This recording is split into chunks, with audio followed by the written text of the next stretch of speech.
Doncs l'experiència ha sigut molt bona. Vaig tenir la sort d'estar fa 8 anys com a monitora i tornar com a jugadora és tot un orgull. És fruit del creixement del futbol femení. Ha sigut un orgull, una alegria veure tants nanos i sobretot veure que estan millorant cada any i que el nivell va pujant.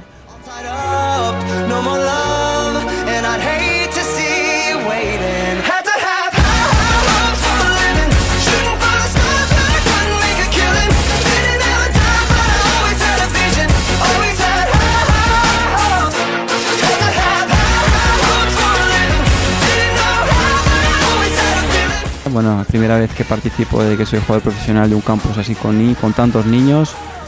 Siempre está bien compartir un ratito con ellos, que bueno, para nosotros no significa nada de esfuerzo y para ellos significa, no sé, estar cerca de gente que siguen por la tele o que les gusta o en fin.